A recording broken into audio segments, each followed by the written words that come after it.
Bonjour à tous et bienvenue dans ce Morning Bull Live. Nous sommes le 6 mars 2023 et tout va bien, les marchés sont en pleine forme, on a rebondi mais pile poil à l'exact endroit où il fallait rebondir la semaine dernière. Le S&P est au top de sa forme. Le reste des marchés en Europe, eh bien, les indices sont quasiment presque au plus haut historique de tous les temps.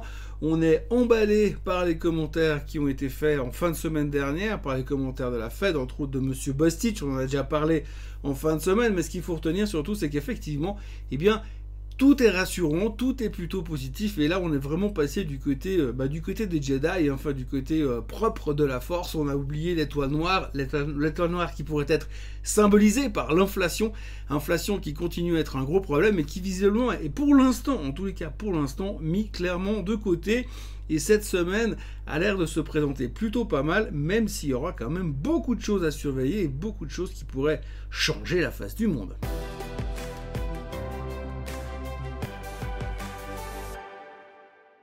Alors la première chose qu'il faudra retenir, c'est tout d'abord les commentaires de Monsieur Bostich. Monsieur Bostich, qui est le patron de la Fed d'Atlanta, a parlé jeudi en fin de journée pour dire que lui, il était plutôt enclin à une hausse des taux lente et régulière ces prochains mois.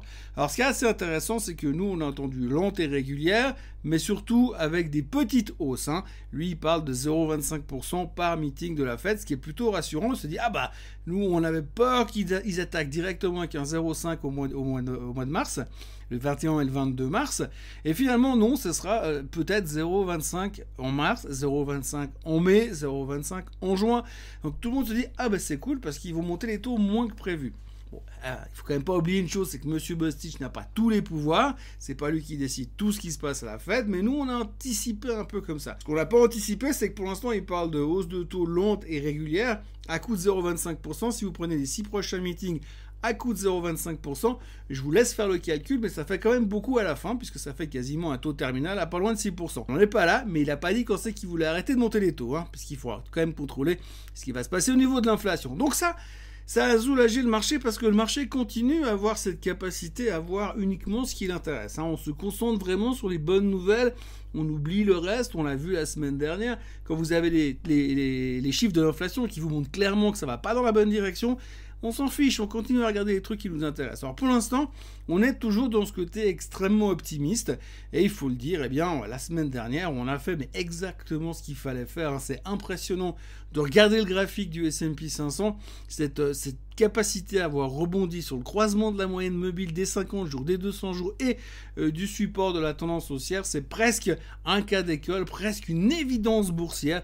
En tout cas, c'était fantastique et les marchés ont très bien terminé la semaine et sont plutôt optimistes en ce début de semaine, même si on est un petit peu timoré avec la déclaration d'objectifs de croissance qu'a fixé le gouvernement chinois ce week-end. Donc oui, les Chinois bossent le week-end, les politiciens chinois bossent le week-end. Ils ont donc décidé de fixer un objectif de croissance pour les prochains mois à 5%. 5% de croissance, c'est pas mal. C'est pas beaucoup par rapport à ce que la Chine nous a habitués il y a quelques années. C'est pas mal, mais c'est pas assez visiblement pour les marchés qui sont un petit peu déçus là tout de suite. Ils auraient voulu un peu plus d'agressivité pour la croissance chinoise. Néanmoins, les marchés sont quand même plus ou moins en hausse ce matin. Les futurs sont légèrement en hausse. On est relativement optimiste et c'est vrai que c'est assez impressionnant cette espèce de résilience qu'on a aujourd'hui dans les marchés, puisqu'on ne veut pas baisser, il n'y a rien à faire. Alors on a eu un mois de février tout pourri, mais maintenant on a l'air d'être prêt finalement à repartir pour la nouvelle vague du mois de mars. Alors ce qui est intéressant à voir aussi, si on regarde un petit peu, si on se concentre un peu sur les statistiques, parce que finalement aujourd'hui, comme de toute manière on tire seulement le bon grain de livret pour pouvoir prendre des décisions d'investissement, on peut aussi un peu s'occuper des statistiques. Alors il est intéressant de voir qu'en général, historiquement parlant, la troisième année présidentielle d'un mandat, donc là en l'occurrence on est dans l'année 3 du mandat de M. Biden, le marché est relativement bien disposé. C'est même souvent la meilleure année, puisqu'on a mis derrière nous le stress des élections de mi-mandat, et donc on est plutôt en roue libre pour la troisième année. Et donc c'est normalement relativement encourageant. Par contre, là où il y a un petit problème, c'est que si on reprend ces mêmes statistiques, on apprendra aussi que la troisième année du cycle présidentiel est toujours une très très bonne année boursière. Par contre, la problématique, c'est que la grande partie de la performance se fait dans les 2-3 premiers mois de l'année. Donc, il ne faut pas non plus s'attendre à une année phénoménale sur le reste du temps, si on se base bien sûr sur les statistiques, ça veut dire ce que ça veut dire, hein, et ça vaut ce que ça vaut. Mais c'est clair que c'est quelque chose qui peut être intéressant à regarder, puis ça fait un truc à discuter pour l'apéro de ce soir. Pour le reste, on commence donc la semaine en se posant des questions sur ce qui va se passer ensuite, comme d'habitude. Hein. Alors aujourd'hui, pas grand-chose à attendre. Par contre, on aura demain le témoignage de M. Powell devant le Congrès. Et donc là, évidemment, on va l'attendre au virage parce qu'on parle bien évidemment de hausse de taux. Il devrait mentionner le fait de vouloir monter encore les taux. La question, c'est à quel rythme, de quelle manière, plus ou moins agressif, oui et non, ou non, on n'en sait strictement rien, c'est clair. Les seuls indices qu'on a aujourd'hui, c'est que M. Bostich, la semaine dernière, qui lui fait partie des faucons de la Fed, donc les mecs plutôt agressifs en faveur des hausses des taux, semblait plutôt timoré. Alors on se dit, Powell, il peut pas non plus être pire que ce genre de comportement, donc c'est plutôt encourageant. Alors pour l'instant, on est relativement serein, je vais apprendre avec des pincettes pour demain, et au moins ce sera un des premiers axes importants de la semaine.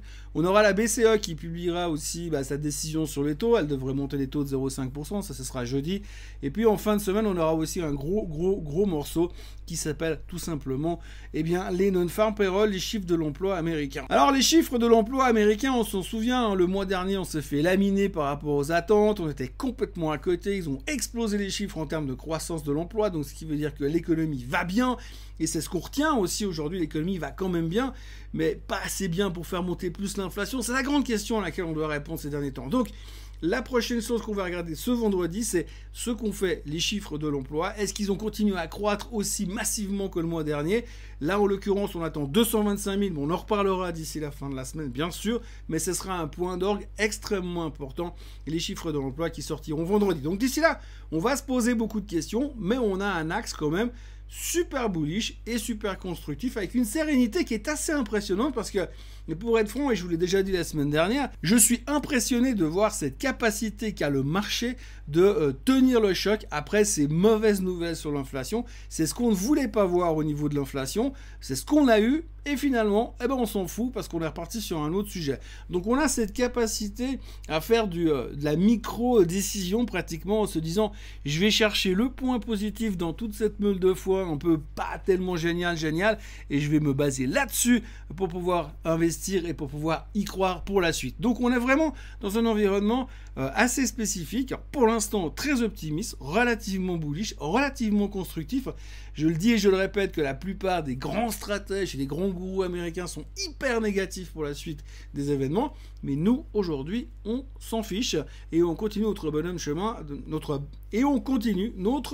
de chemin avec un esprit bêta-corne et excessivement bullish pour la suite. Le comportement qu'on a aujourd'hui, il peut tourner demain. Hein. On connaît notre capacité absolument spectaculaire à tourner la veste, mais pour l'instant, c'est relativement constructif. Donc, on va surveiller tout ce qui va se passer ces prochaines heures, parce que demain sera une journée très importante. Mais aujourd'hui, il y a aussi deux choses qu'il faudra retenir. Il n'y a pas des tonnes de nouvelles en ce lundi matin, mais retenons quand même deux choses. La première, c'est que le groupe Harris Associates, qui est un actionnaire historique du Crédit Suisse, a annoncé qu'ils avaient liquidé toutes leurs positions. Donc, ils n'ont plus une seule action Crédit Suisse dans leur portefeuille. C'est bien évidemment pas une super nouvelle pour le Crédit Suisse, mais en même temps, en ce moment, ils nous ont habitués systématiquement à des mauvaises nouvelles et je ne suis pas sûr que ça ait encore un immense impact, sachant que Harris Associates avait déjà commencé à liquider leur position il y a déjà un petit moment. Ça, c'est la première chose. Et la deuxième chose, c'est Tesla qui continue à couper les prix. Aux États-Unis, ils ont annoncé ce week-end qu'ils allaient baisser les prix massivement sur tous leurs modèles, plus ou moins. Grosso modo, entre 5 et 10 000 $ de rabais par modèle. On voit clairement que pour l'instant, les intentions de Tesla sont de prendre un maximum de prise de part de marché sur le marché de la voiture électrique. C'est leur priorité avant que la concurrence devienne trop importante. Donc, nouveau rabais sur Tesla. Ça peut paraître négatif, mais quand on regarde finalement le global, les analystes sont quand même très enthousiasmés par cette annonce-là, puisque ça veut dire qu'ils vont vendre beaucoup plus et augmenter leur market cap. Donc, plutôt positif pour Tesla, cette nouvelle du matin. On verra comment le marché va l'interpréter cette semaine. Et durant cette première première journée de trading qui devrait être relativement calme puisque notre priorité sera d'attendre ce que va dire Monsieur Powell demain. Voilà ce que l'on peut raconter en commençant cette semaine. Donc ce qu'il faut retenir, c'est que pour l'instant nous sommes en mode bullish attitude, les gens sont plutôt positifs et ont mis de côté la problématique de l'inflation pour l'instant. Et puisqu'on parle d'inflation, eh bien on notera que ce matin il y aura quand même le CPI en Suisse. On verra ce qu'ils vont nous annoncer. Ça va pas changer la face du monde, mais ça devrait prouver encore une fois que du côté de la Suisse, eh bien on a une grosse maîtrise de l'inflation par rapport à ce qui se passe en Europe. Voilà, merci d'avoir été avec moi en ce lundi matin. Je vous souhaite une excellente journée, un très très bon début de semaine et je vous retrouve demain matin pour un nouveau Morning Bull Live. Passez une belle journée. Bye bye.